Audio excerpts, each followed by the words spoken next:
Buenos días, les voy a presentar el siguiente caso clínico. Se trata de una paciente de sexo femenino, de 89 años, autoválida, con antecedentes personales de hipertensión arterial, diabetes mellitus insulino requiriente, enfermedad renal crónica con un clearance de creatinina de 26 mililitros minuto y anemia crónica. Como antecedente de enfermedad actual, esta paciente presentó una internación por edema agudo de pulmón en enero de este año. Se realizó tratamiento fisiopatológico con una adecuada respuesta. Y la paciente presenta una historia de disnea de esfuerzo, clase funcional 3, disnea paroxística nocturna y disnea de decúbito. Del examen físico podemos ver que la paciente tiene un índice de masa corporal de 33, o sea que se trata de una paciente obesa, estaba lúcida, uneica, tolerando el decúbito, con piel y mucosas normocoloreadas. Del examen cardiovascular central, un choque de punta en quinto espacio, línea hemiclavicular, ritmo regular de 60 ciclos por minuto y se ausculta un soplo sistólico eyectivo 3 en 6 en foco aórtico que borraba el segundo ruido. Del examen cardiovascular periférico, pulsos presentes en todos los territorios, test de Allen normal y con respecto a lo pleuropulmonar, un murmullo alveolo vesicular positivo bilateralmente sin estertores. Continuamos la evaluación de la paciente realizando un electrocardiograma del que vamos a destacar un ritmo regular de ritmo sinusal, de 80 ciclos por minuto con un bloqueo AB de primer grado e hipertrofia del ventrículo izquierdo. Bueno, el enfoque parasternal eje largo, que podemos apreciar la hipertrofia del septum y de la pared posterior, está engrosada, y podemos apreciar ya una calcificación en la válvula aórtica con una restricción de su apertura y calcificación del anillo mitral. En este enfoque, que es el mismo de parasternal eje largo, le agregamos color y podemos apreciar la insuficiencia aórtica y mitral. Este es un enfoque apical de 4 cámaras, en que podemos ver las 4 cavidades del corazón. Tenemos idea también en este enfoque de la hipertrofia y que tiene una hipoquinesia difusa global con una FEBI disminuida. Le agregamos el color, podemos apreciar la insuficiencia mitral concomitante. Bueno, aquí podemos ver, para continuar la valoración de la válvula aórtica, lo que vamos a hacer es el Doppler continuo sobre la válvula y el Doppler pulsado sobre el tracto de salida del ventrículo izquierdo, para obtener los valores que vamos a utilizar para la ecuación de continuidad para el cálculo de la válvula aórtica, del área valvular aórtica, que nos dio 0,7 centímetros cuadrados y un gradiente medio de 33 con un volumen latido de 31 mililitros metro cuadrado. Simplemente para mostrar la función del ventrículo derecho que estaba conservada, la calculamos por el TAPSE y la onda S del Doppler tisular. Y la paciente presentaba una insuficiencia tricuspidia, aplicamos el Doppler continuo sobre el jet de insuficiencia para calcular el gradiente BD-AD y así poder estimar la presión sistólica de la arteria pulmonar. En suma, el estudio fue informado con una hipertrofia concéntrica severa, con hipoquinesia difusa leve, FEBI de 45%, un patrón de llenado del BI tipo relajación prolongada, con un BD con función conservada, como habíamos visto, y la válvula aórtica fue informada como una válvula trivalva, fibrocalcificada, con una estenosis severa, un área valvular de 0,7 e indexada a 0,38, un coeficiente de obstrucción de 0,22, gradientes medio y máximo de 51 y 33 milímetros de mercurio respectivamente, con un volumen latido de 31 mililitros metro cuadrado e insuficiencia leve a moderada. En cuanto a la válvula mitral, la intensa calcificación del anillo, insuficiencia leve y una insuficiencia tricuspidia moderada, el cálculo de la presión sistólica de la arteria pulmonar fue de 43 milímetros de mercurio. Entonces estamos ante una paciente con una estenosis aórtica de bajo flujo, bajo gradiente, con fracción de eyección del ventrículo izquierdo disminuida. Simplemente para repasar la definición, recordemos que se define como una combinación de un área valvular aórtica compatible con estenosis severa, esto es un área menor igual a 1 centímetro cuadrado o 0,6 centímetros metro cuadrado, con un gradiente transvalvular medio menor o igual a 40 y la FEBI menor a 50% con un estado de bajo flujo, dado por un volumen sistólico menor a 35 mililitros metro cuadrado o un índice cardíaco menor a 3 litros minuto metro cuadrado. Bueno, una vez obtenidos todos estos datos, lo que se hizo fue reunirse en equipo para discutir la paciente y así elegir el mejor plan terapéutico. Bueno, lo primero que se hizo fue la estratificación de riesgo de la paciente. No hay duda que la paciente tiene indicación de reemplazo valvular aórtico, pero para eso debemos estratificar su riesgo. Ahí podemos ver los diferentes scores de riesgos utilizados, vemos que dan valores elevados, porcentajes altos, y remarqué el STS y el Euroscore 2 porque tenemos en cuenta que ahora se sabe que son los que tienen mayor discriminación, estos dos scores, para los pacientes de alto y bajo riesgo y para la evolución posoperatoria. Simplemente para repasar la guía, cuando estamos con un paciente con sospecha de estenosis aórtica, lo primero que debemos de hacer, primero nos vamos a dirigir a esta rama del algoritmo, que es la que corresponde a nuestra paciente, ya que estamos con una estenosis aórtica de gradiente bajo. Evaluamos el área de la válvula aórtica, menor a 1. Siempre hay que excluir el error en la medición de los gradientes, ¿tá? Y bueno, luego definir el estado de flujo. Nuestra paciente se encuentra con un estado de bajo flujo y valoramos la FEBI, que también encontramos que había sido de 45% en nuestro caso. En este caso, el equipo optó por pasar directamente a la determinación de calcio por tomografía. Me pareció oportuno compartir con ustedes este algoritmo que fue recientemente publicado, en el que se emplea el término de la multimodalidad de imagen para definir estos pacientes, porque además recomiendan el método híbrido, no solo valorar el área valvular aórtica por el ecocardiograma, sino también mediante la tomografía. Bueno, cada vez que en nuestro centro concurre un paciente que sería un probable candidato a TAVI, lo primero que hacemos es cubrir una serie de pasos. Lo primero es el ecocardiograma Doppler para confirmar la severidad de la estenosis. Luego continuamos con un score de calcio, angiotomografía y cineangiocoronariografía. Bueno, con respecto al score de calcio, lo primero que hay que hacer para cuantificar el calcio es, vamos a hablar un poquito de la técnica. Lo primero que hay que hacer es un scout o topograma un scout o topograma en el que vamos a definir la ventana en la que vamos a realizar nuestro análisis. ¿Cómo la vamos a delimitar? Bueno, por debajo, el límite superior por debajo de la carina hasta el ápex cardíaco. Y luego lo que se hace es una secuencia de 20 cortes axiales circunferenciales de 3 milímetros de espesor. Las imágenes se analizan con un software validado y se utiliza el score de Agatston, por lo que la unidad a utilizar es la unidad Agatston para el informe. Bueno, sabemos que el score de calcio de la válvula es un método excelente para cuantificar la severidad aórtica, ya que es directamente proporcional a mayor cantidad de calcio, mayor severidad de la válvula. Lo que tiene este método que es flujo independiente, que eso no tiene en cuenta ni los volúmenes ni los flujos, que sí se tienen en cuenta con otros métodos. Y se utilizan puntos de corte discriminados por sexo, que ahí los podemos ver, son 2.000 unidades Agatston para hombres y 1.200 para las mujeres. Estos puntos de corte han sido bien estudiados y han sido publicados en diferentes trabajos, sobre todo los trabajos de Clavel. Bueno, el score de calcio de la válvula de nuestra paciente fue de 1.676 y acá les queríamos contar que no solo es importante informar el valor del score de calcio, sino también su distribución, porque una distribución asimétrica puede ser dificultoso en el momento del implante de la válvula, porque puede generar asimetrías y lo que después provocaría la insuficiencia perivalvular.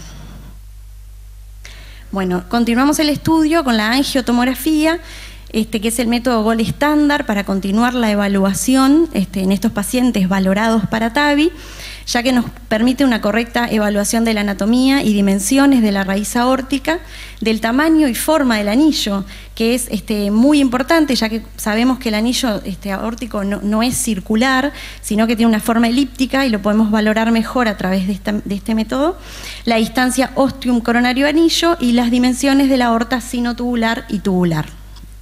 Las imágenes que ya fueron mostradas previamente por el doctor, la medición del anillo aórtico y de los diferentes segmentos de la aorta. Es importante que informemos la correcta medición del anillo, porque en base a ese valor es que se va a elegir el tipo y el número de prótesis más adelante.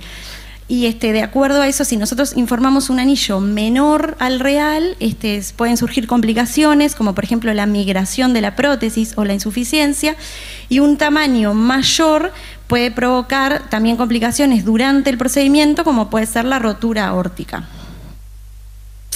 Aquí también lo que podemos observar es la emergencia, el nacimiento de los ostium coronarios a partir de la raíz aórtica. Hay un diámetro mínimo que es de 10 milímetros, con el cual contraindicaría el procedimiento, pero esto ahora ya no es tan frecuente, este problema, porque ahora las prótesis son de menor tamaño.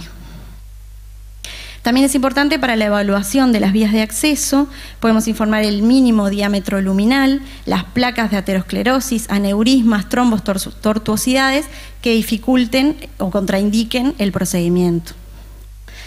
Bueno, tenemos para ver el ejemplo de nuestra paciente. Bueno, se realizó una cineangiocoronariografía que informa un tronco con una lesión leve de 10% ostial, una descendente anterior con lesión leve a moderada en unión de tercio proximal y medio, el ramo diagonal con una lesión leve en el origen, circunfleja y ramos marginales sin lesiones, coronaria derecha dominante sin lesiones, al igual que los ramos DP y posterolateral. Bueno, sabemos que existen dos tipos de prótesis, de válvula protésica transcatéter. Bueno. Continuamos. Hasta ahora entonces lo que vimos es una paciente que tiene 89 años, que tiene una estenosis aórtica severa sintomática, con una situación fisiopatológica de bajo flujo de bajo gradiente, con función ventricular conservada, ¿no es así? No, disminuida. Disminuida, perdón. Disminuida. Bien, en ese contexto yo les preguntaría a los panelistas cuál es la valoración de cómo tratar a este paciente, ¿no es así? Me gustaría la opinión de ustedes.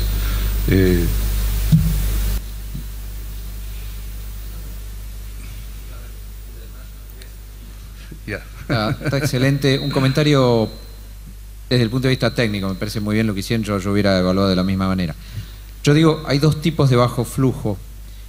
Esto es un verdadero bajo flujo, estoy de acuerdo, digamos, tiene todos los códigos. Pero está el bajo flujo que tiene un gradiente medio de 18, 15, que no sabemos bien qué es. Y este bajo flujo tiene un gradiente medio de 33.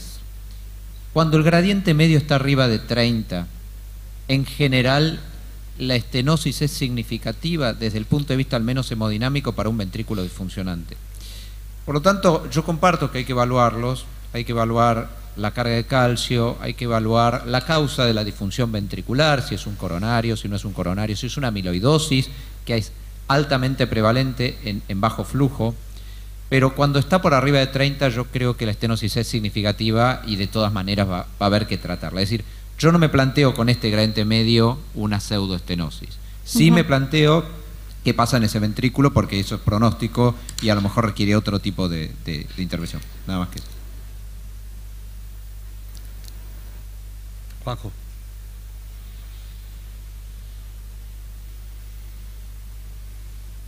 Buenos días.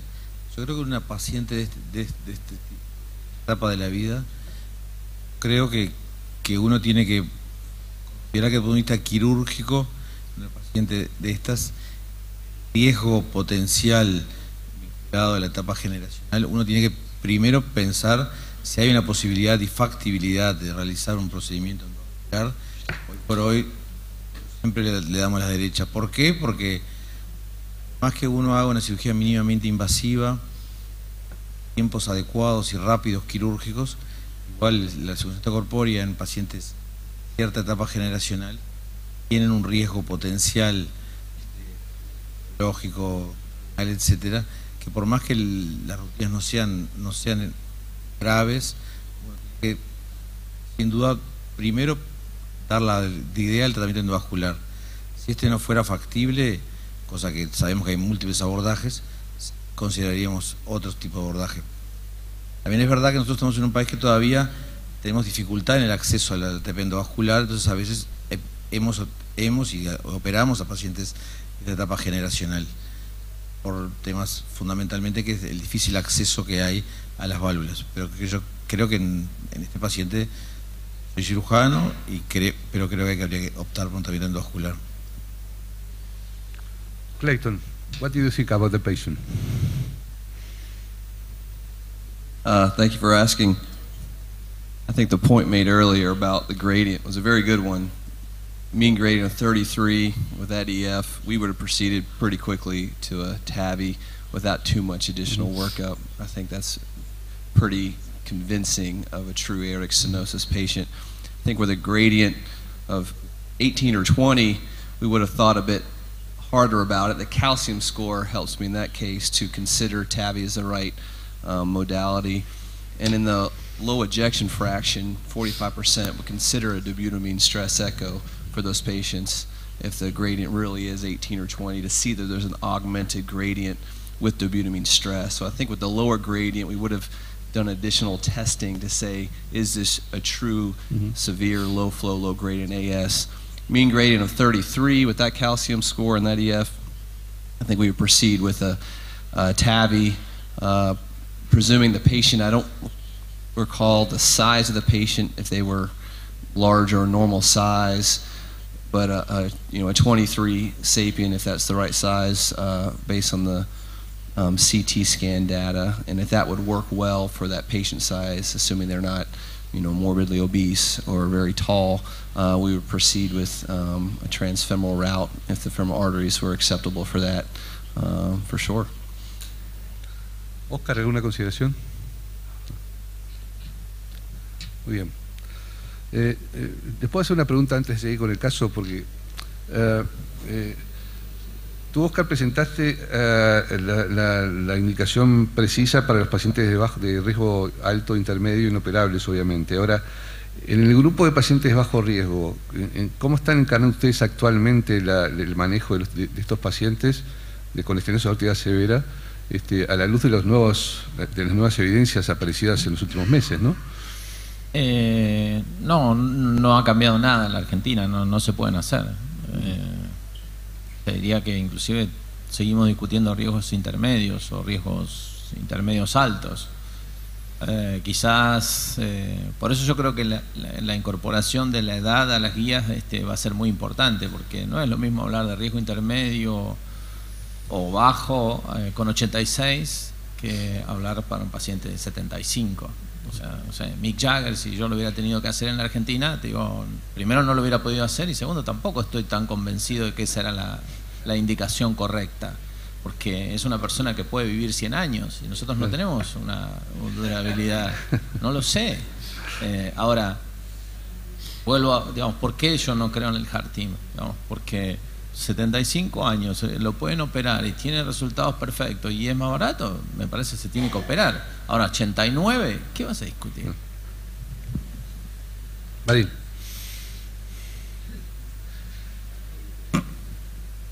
Coincido totalmente con vos. Cuando vamos a hablar de riesgo hay que tener mucho cuidado de qué riesgo hablamos. Yo creo que en el Heart Team de cada uno, cuando va a hacer estos procedimientos, tiene que tener al geriatra a la par de uno y determinar el riesgo de vulnerabilidad que tiene el paciente, y eso marca. Porque un paciente de 60 años por ahí está vulnerable y no se, desde el punto de vista geriátrico, y no se banca una cirugía, entonces un procedimiento mínimo como este se puede realizar aunque sea paliativo. Y un paciente de 80 años puede tener cero vulnerabilidad y bancarse muy bien la inserción de una válvula, ya sea de las convencionales o de la rapid deployment, y le va mucho mejor. Entonces, yo creo que sí o sí nos tenemos que acostumbrar a hablar de qué riesgo hablamos. Riesgo quirúrgico y riesgo de vulnerabilidad. O sea, tenemos un bajo riesgo con alto riesgo, un bajo riesgo con moderado o bajo. Digamos, Mick Jagger es un tema especial porque sabemos que es una puesta en escena empresarial, en donde se presenta la válvula, se presenta el estudio y sube la bolsa en Estados Unidos, por lo cual la empresa responsable de esto ganó miles de millones de dólares. Pero eso no es una discusión médica, por lo tanto Mick Jagger yo lo tomaría con pinza. Sí quisiera ver qué dice Mick Jagger con el stent trombosis, accidente cerebrovascular a larga data, deterioro estructural de la válvula y todo eso que no sabemos, y que quisiéramos saber de acá a 20 años qué le va a pasar a este paciente. Creo que como médico tenemos que tener la responsabilidad de evaluar los pacientes en su conjunto y buscar la mejor terapéutica para el paciente desde el punto de vista como team, ¿no? Y el Heart Team acá creo que juega un papel fundamental. Esa es mi opinión, ¿no?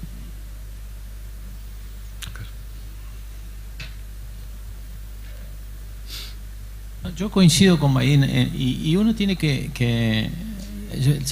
la discusión, me acuerdo y siempre la traigo a los comentarios en las discusiones que tuvimos el año pasado en esta sesión, cuando hicimos primero la sesión de tronco y después hicimos la sesión de válvulas. Entonces, si hablamos de medicina basada en la evidencia, en una sesión tiene que ser la misma en la otra. Y está claro que la cirugía es mejor que la angioplastia en las lesiones de tronco. Pero acá no está claro que la cirugía sea mejor. Ahora, lo que hay que ver es la durabilidad. Y la durabilidad hay que basarse con los datos duros que tenemos de la evidencia de los estudios randomizados. Y llegamos a 8 o 9 años y por eso es que yo digo que independientemente de la puesta en escena de todo lo que sea, si yo hubiera tenido que decidir sobre una persona de 75, olvidémonos de quién es, y yo le sigo indicando cirugía. Ahora, puede ser que el paciente no se quiera operar, pero tiene que saber que nosotros no sabemos qué es lo que le puede pasar en el futuro. Y a los cirujanos y a Vadim, si nos centramos y nos basamos específicamente en la medicina basada en la evidencia respecto a las válvulas de rapid deployment, les sugiero vayan, hagan un trial contra TAVI. En 10 años, si tengo ganas de venir a los eventos, nos juntamos y hablamos de cómo les fue durabilidad, porque no la tienen probada.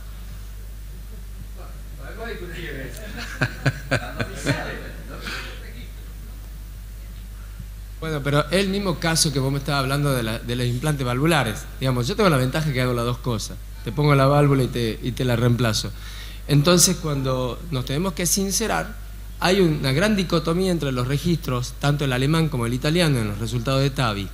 Y si vos te remitís a las últimas publicaciones que hizo Matías Glauber sobre el randomizado de mini invasivo, rapid deployment, Intuity específicamente, tejido que conocemos hace 25 años, porque la Rapid Deployment está montada sobre un stent, pero sigue siendo la misma Magna Ease que ya conocemos sus resultados y tiene 10 años de seguimiento, sin deterioro estructural, por lo tanto, y sin stent trombosis, contra TAVI, que ya lleva 10 años el estudio, y le sigue ganando y tiene menos complicaciones tanto en accidente cerebrovascular, marcapaso y sobrevida de los pacientes. O sea que cuando vamos a hablar de durabilidad hay que tener mucho cuidado. Todavía no sabemos, es verdad, claro, uno debe decir, bueno, cuando vos me digas que Intuity en 20 años es igual que la Magna Ease, que es la misma válvula en realidad, pero cuando pasen 20 años, estoy totalmente de acuerdo. Hay que esperar 20 años. Llevamos 10 de seguimiento, 10. El estudio Tritón también lleva 10 años de seguimiento. Tengo el honor de haber puesto la segunda en el mundo con Michael Borge en Leipzig. Y ya lleva 10 años de seguimiento. Y los resultados son realmente alentadores en cuanto a la durabilidad, porque parecería ser que el deterioro estructural de la válvula sigue siendo la misma que del implante general, con la ventaja de que no hay stent trombosis, cosa que sí estamos viendo en los seguimientos de los TAVIs. De la misma marca, digamos, de la misma empresa, de la misma válvula que una que está puesta acá. Entonces, creo que debemos dejar pasar el tiempo y, como vos bien dijiste, un paciente de 75 años, ojo, está bien, la evidencia no está, pero tenemos la experiencia de 25 años de poner válvulas biológicas y un grupo etario de los 75 años que uno le pone una válvula de pericardio de las reconocidas, sabemos que le decimos al paciente con toda autoridad, usted a los 18 años tiene solamente un 20% de ser reoperado.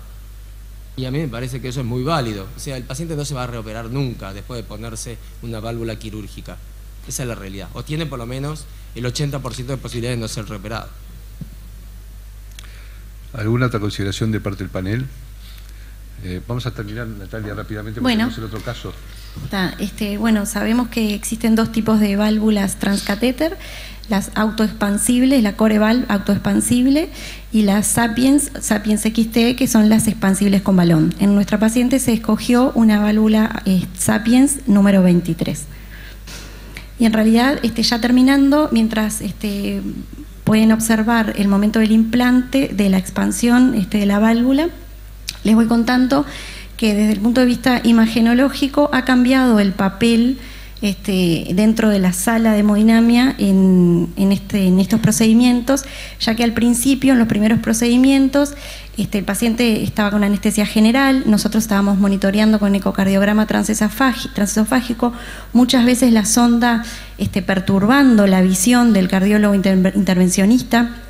Hoy en día ya se opta por un procedimiento más minimalista, en el que el cardiólogo imagenólogo no está dentro de la sala. Una vez que se termina el procedimiento, nosotros allí es que vamos y corroboramos cómo quedó la válvula y las eventuales complicaciones. Bueno, en suma, el ecocardiograma postprocedimiento, se obtuvo un gradiente medio de 5 milímetros de mercurio sin reflujo periprotésico. La paciente se fue de alta a los 5 días del procedimiento con una buena evolución posterior. Muchas gracias.